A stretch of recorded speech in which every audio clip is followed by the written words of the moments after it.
So it's one of those things where don't give it away. This is going to be one of those bits, okay? Mm-hmm. That pays off for people in the Discord. Okay. This is going to be one of those things that pay off if you're a listener to what's my podcast, the wrestling podcast, At Odds with Wrestling. It's like twice in the last month that I wanted to call it We Need Wrestling, right? Right. And then it'll triply pay off if you are a $5 Patreon and you get the show early.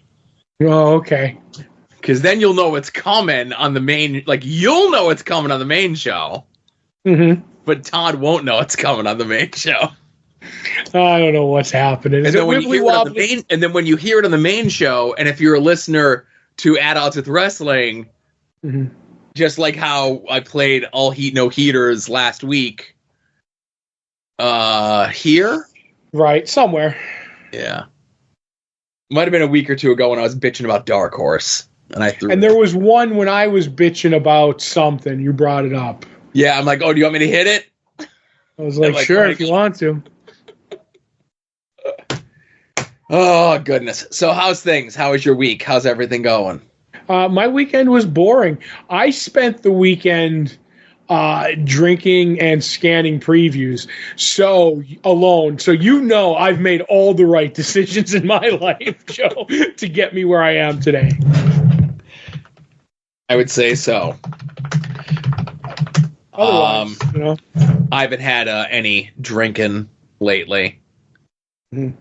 I ate, there was a couple times this week, and I say this week, let's say like the last 2 or 3 weeks. Mm-hmm. I had a shitty day. Whatever mental issues I was having is whatever mental issues I was having. Right. And I thought to myself, I could really use a drink. Mm-hmm. But if I overeat, then I won't want to drink. So I've been choosing food over drinking. Right. Fair enough. Yeah. Listen, but if you drink, if you overeat, you can't fit the booze in. But if you drink, you can get some extra food. That's the way I look at it. Eventually, yes. Mm-hmm. But I don't know. And I ended up not going to the comic convention over the weekend, so. Yes, I heard. I was like, I didn't go. Something popped up with Scott, so he wasn't able to go, and then I was like, I'm not going down just for that. So hey, you could have tagged along. I imagine because the crew from the comic shop went, and they closed the store on Sunday so they could all go. Mm-hmm. I assume they all went together. They rented a van and did the whole group experience to go to the convention. Mm-hmm. That's all.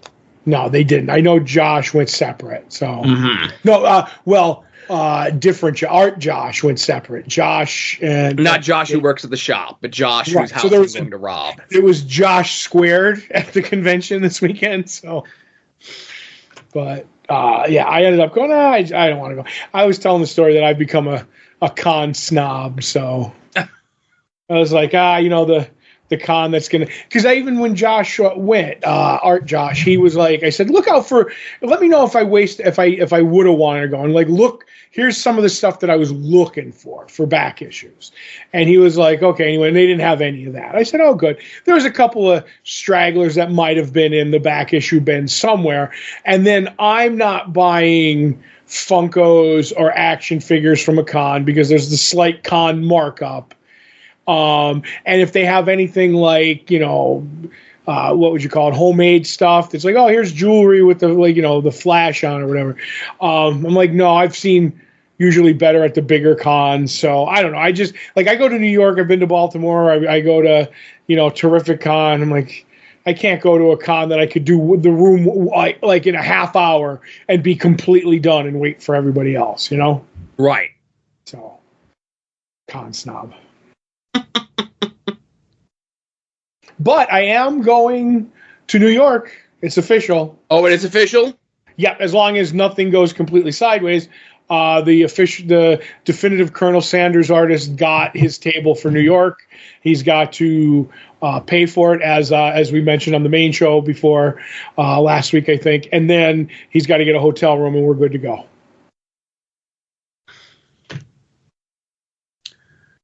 And when is New York this year? I think it's like the second week of October these days. Yes, I believe it is definitely October. It moves around. That was one that could be in September a little bit, but it is the 17th through the 20th of October. Oh, okay, so third year this time, or third month, or third week rather, whatever. So we'll have to figure out stuff for that, Right. Scheduling conflicts, if any, come up. Yeah. We were talking we spoke briefly at the comic shop today, and I for some reason, obviously with the Patreon show, whatever, the recording schedule for those sort of things, and because we had originally had it that we were going to do the 12th and 26th, and then we said, okay, well, we'll do the 5th and 19th, unless obviously something comes up, but I was thinking to myself, I'm like, is there a reason why we did them a little later this time around? And again, it was because this is 4th of July weekend. Like, I got nothing going on. And I'm like, I got nothing going on. So we're just like, fuck it. We'll just do it 5th and 19th. And I was just double checking my calendar to make sure nothing was there. And then I'll have to worry about October when October comes up. Right. Unless April springs something on you, No, I just double-checked my calendar. She's been pretty good at keeping me up to date on those sort of things. Usually things do not happen on Fridays. They usually happen Saturdays, Sundays. Right. Like this Saturday, we're going to Pikachu in New York City again on Randall's Island. We did that last year, and I was actually speaking to someone who had reminded me that was one of the many times in the mid to late 90s that I went to go see Pearl Jam at Randall's Island, and I'd completely forgot that that's where we had saw them. I knew it was somewhere in New York. I just didn't remember exactly where in New York. They have a what do you call it? Like someplace was it a big place, or was it when Pearl Jam was doing the smaller venues? No, it was a big place. Like it was an outdoor amphitheater sort of thing, kind of like how Montage is, but bigger. Right. But these days, Randall's Island is more geared toward like athletic programs. They have like all these soccer fields. They have like a big indoor, and I say big, in respect to the island or whatever. But they also have like a domed soccer field there as well. Right. Lots of like park areas. I don't think they do concerts there no more. Right. But this was like 96, 97, let's say. When I went to go see the Pearl Jam there, So you're saying it's very like they have like athletics there. That's why they're courting the pokey hunters. Yes. All the athletes. It's a lot of walking. You get a lot of walking in. It's a big island. They kind of make the whole thing into like a Pokemon land, right? Well, I feel there's a lot of people on Jazzy's hunting Pokemon. So. You would be from last year. You would be surprised on how few there actually was. Now, I will say this. Last year, there were some connectivity issues if you were on the AT&T wireless 5G network. Not a sponsor. And there were people who were fucking pissed.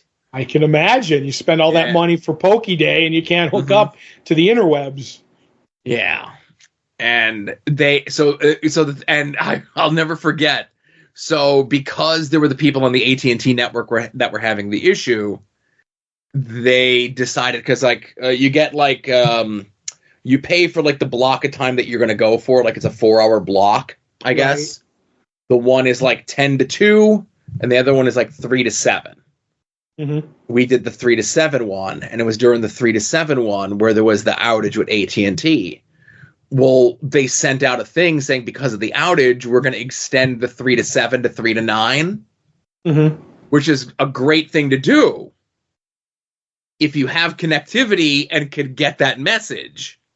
Oh, okay. There was no one person there that said, that went around to the tens of thousands of people there that were there for Pokemon and said, oh, we're going to extend it another 2 hours. They sent a push notification through on the game. Mm-hmm. But if you can't get into the game, you don't know that's happening. And like, our thing was done at 7. I forget what time the last ferry left the island to go back. So like, we're like, all right, we got every Pokemon we can. It's like 6:15. Let's head back, right? Mm-hmm. And then by the time that we get back on the ferry, less congested, we get our pop-up notification that we could have stayed on the island for another 2 hours, which is great. But even further still, I think the ferry stopped running at like 8. So even if you could stay till 9 and you took the ferry, whatever. You had to swim back. That's like them saying, listen, I know you couldn't do what you needed to do because your mailman was shot, so we're going to mail you a refund check. Right. Yep. It's cool. So I have a question. So did you go see any shows over the weekend? I did. Okay, because I'm confused because I know you went to see shows before. Yes. But then Time Cop was involved. And then, like, you were tweeting out that you were at another show. And I'm like, did he bank all those tweets while he was watching Time Cop? Or I was just like, I don't know. This is the busiest summer that I've had in quite some time. I know. It's almost as though something happened 4 years ago that caused everyone's lives to slow down. Mm-hmm. And some people are now just getting back into the swing of things. Mm-hmm. So 2 weekends ago, it was on a Thursday. We went to Allentown for AEW. This past Saturday, I went with DJ and Brett down to you'll enjoy this because it'll give away stuff that would be on at odds anyway. But we went to Total Nonstop Action TNA Wrestling at the famed 2300 Arena, formerly the ECW Arena in beautiful South Philadelphia, Pennsylvania. The attention deficit arena? We'll be back to that in just a second. Okay. So this weekend I got Pokemon. The weekend after that, I'm making my triumphant return as a fan to AIW, aka Root Beer Wrestling, because Double J is going to be there. And I'm going to get my Mark picture. I'm going to have him sign my toy, the whole thing, right? Right. And then the weekend after that is LVAC at the Mahoning Drive-In. Wow. What's at is any of the movies interesting or they Live. Oh, that's an interesting movie. That's one good movie. Yeah. But I think they've done it there before in conjunction with the LVAC, but it was like the first one, like 5 or 6 years ago. Mm-hmm. And there's only so many wrestling movies that people could stomach. Right. And even that's pushing it. Yeah. And I don't remember what movie they did the first time I went to see LVAC at a show, but I did learn who was the second most kayfabe motherfucker in the industry that day. Somebody giving me the eye when I walked over, And Todd, can you hear this? Gotta stop. You heard that? Yes. Okay, good. So, went to Philly. First time at the ECW Arena in at least 10 years, maybe more.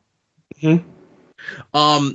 Todd, there's a lot of attention deficit criminals in Philadelphia. What?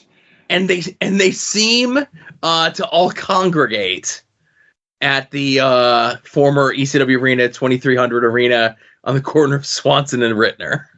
Oh my God. We 2 wrestling events in a row, that one 2 weeks ago on Thursday and the one this past Saturday.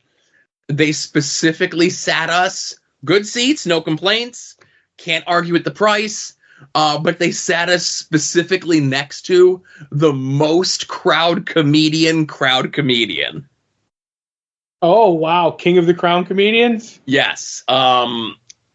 When we went to the AEW show 2 weeks ago, it was very clearly like a young guy like in his mid to late 20s, who was trying to like impress his girlfriend. Mm-hmm. The one that was at the show this past Saturday was an older gentleman who walked with a cane, who was there by himself, and it definitely felt like a lot of his lines were like rehearsed. Oh, I know the type. Yeah, like he had worked on these things, and like when this happens, I got this line ready to go, Right. Not kind of losing himself in the pageantry and the majesticness. The cinema of it, you know. Yes. That's terrible. Crowd comedians, those are the worst. Mm-hmm. We were gonna go to Insomnia Cookie, like kind of closer to downtown Philly, but there was a big giant line, so we decided to go home. Did you get any steak and cheeses? I have to tiptoe carefully around this. Okay. Okay. I don't want to name I can't use names. Okay. Or titles. Or identifying qualifiers, let's say. Okay. Okay. That's for the $100 tier, but go ahead. Well, maybe. I don't know. Anyway. Go ahead. So there's a place that we would always go to, right? Always.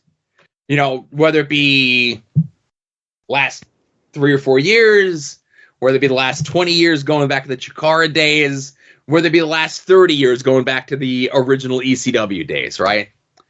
Place we'd always go to. Within the last 2 years, they underwent some new management, okay? Right. Maybe there was some public family squabbles. Maybe there was some very public tax avoisions. Maybe there was some people that were sentenced to jail. These are all maybes, right? Again, purely speculation. I can't vouch for the company's public acknowledgments of these things, right? And another thing that I can't vouch for is the public acknowledgement of the place and their embracing of a person that recently came to town. Maybe he's not from the area. Maybe he's more known for a tower that he has in New York. Maybe in Atlantic City. Oh, okay. And big giant Facebook post. People there dressed up as this person. Big embracing of this person. And Brett, DJ, and I kicked it around a little bit. We're like, we still support this place? And then we all kind of came to the mutual agreement that the food there is good enough that we could maybe put our morals aside for an afternoon and go get a delicious sandwich. That's what I like to hear, Joe. And I don't understand why you wouldn't want to go to somebody whose tower, and obviously it's Vought Tower. Sure, it's the Homelander who went to this steak and cheese place, right? Thank you. Yes, Homelander was there. Right. Oh, I'm sorry. Or what does he want to talk about, Homelander, Joe? God damn it! I found. Oh, what? I was going to play that on the main show when we started talking about the boys. Oh, okay. You could have cut that out. No, I got to keep it in because you figured it out. You just have to. When I do it during the main show, you have to pretend like you didn't know it was going to happen, right? Okay. So that's a very famous Cody line with his promos where he says, "What do you want to talk about?" Right? And I have the clip of the very first time that he said it in a very smarmy, condescending way. You mean and whenever we everything? get, what was that?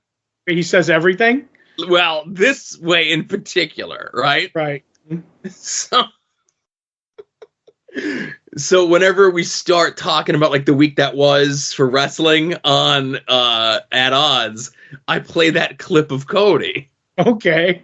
Saying that. And then the plan is on the main show, when we start to talk about the boys, before we get to it, I'm going to take a pause, and I guess I'm going to play that clip. Okay. Because I saw your retweet. Okay. Or you answered something, so I looked at it, and I was like, oh, it's the boys. I kind of have to see what this is. And then I watched it, and I was like, first of all, I knew something was up, because the cape didn't look right. Like, the cape hasn't looked right all season. No, I meant in the tweet that you put out. So I saw the cape work was lacking. So I knew immediately it was somebody else. And does this person know Homelander's the villain, or? I don't know. I'm just asking because I know a lot of people recently found out what the boys was about. So I don't know. Maybe he's a few episodes behind. No, I think he's very up to date on the show and likes the cut of the Homelander's jib. Okay. I vomited in my mouth when he turned around, Joe. I was like Homelander isn't evil enough. Now he's got wrestling stank on him somehow. Jesus Christ. Even if you're at the $5 tier, I'm still going to do it on the main show. Right. I like blowing up your spots unknowingly. I retweeted it. Mm-hmm. And I replied to the guy who put it on my time initially. Mm-hmm. And I thought to myself, I'm like, will Todd see this? What gave it away was this is bad news is the one that I found. And I was like, oh, well, he's replying to somebody and I don't see what it is. So I went back to see what it was. And this person retweeted the Cape and the boys. And I didn't realize who tweeted the initial tweet out. Yes. I thought it was a boys thing, which I will always watch any of their social media stuff. Yes. So I thought it was more like hinting something in an episode coming up. So I watched it, and then that turned around, and I was like, "Fuckers, you got me." So immediately I was like, if I work it into After Dark, I work it into After Dark, and then you mentioned a person and a tower, and I was like, oh, that's my in. Yeah. But there, don't let. And again, this is a problem that we fall into. I just assume any white guy over 50 that runs a business is going to be a big Homelander fan. All right. I just assume. Odds are. Like, is that a wide net to be casting? Sure. Am I going to get like 85, 95% of the fish with that net? Yes. Are there going to be 10 to 15% casualties? You got to break a couple legs, right? I'm just going to say I'm a man over 50 who owns a business. That's Cinnabon, You're the 10 to 15. Well, I don't know. I might be undecided. So okay, but again, it's not that sort of show. But right, I'll never forget. Was it an After Dark that we did where we sat here and we watched as it happened live? What was it? 2018 election results as they were coming in? No, I don't think so. I think it was. I think it was an After Dark. We might have been like, it was because it was happening as we were recording, and we were just like, "Uh-oh, something's going on." See, to turn back time for me, I don't think so. Maybe 16. My years are wrong. 16 anyway. Right. Maybe because I remember going to sleep because obviously after the show I'm done. Yeah. And waking up at a certain point. Maybe you're right because I don't know. I just remember turning it on and being surprised. Okay. Because everybody was like, "Oh, if so and so wins." Like this person's ahead and everybody's worried. And they're like, but if she gets this. If Starlight does this. Right. If Starlight gets these states, then Starlight wins. And Starlight was like, well, Starlight lost Ohio. And then bang. And then I was like, oh my God. Yeah. Homelander's going to win. And Homelander won. And I call Starlighter the Atlanta Falcons of superheroes. Maybe they lost. They were up 24-3, I think, and they ended up losing that game. Maybe she should have had a better campaign slogan than "Pokemon Go to the Polls." Right. Yep. Anyway, but yeah, I just assume. How about let's say any white business owner over 55? Fair enough. I got a few more years to do that. All right. We'll talk in 2 to 3 years. Mm-hmm. I just assume that they're a big Homelander fan. Mm-hmm. And as long as I could feign ignorance, I'll buy your wares. Mm-hmm. But when you rub it in my face, you better have really goddamn good food. Mm-hmm. Fair enough. I'll admit I could be bought and or fed. So And to bring it all back around to the beginning of the show, I could be more fed than bought. I could make my own money to buy my own food. But if you cut out the middleman and just give me really good, delicious food for free, I can still keep my money and get food, right? If you give me money, I'm going to spend that money on food anyway, right? That's true. Yeah. Oh, my goodness. All right, I think that's enough show this week, huh? Yeah, I think that's everything we needed to talk about. So this was After Dark 502, patreon.com/longboxheroes. New shows will be coming out this week, whether you're at the $1 level, $5 level. $5 level will be getting Previewing the Past. Everybody else who already got Previewing the Past, or everybody else will be getting Comic Book Oddities, which was Dylan Dog, Dead of Night. Right. Yeah. Thanks for your support. Thanks for listening. Thanks for sharing. Thanks for everything. You're listening to the soon-to-be-named network, the Lamborghini of podcast networks.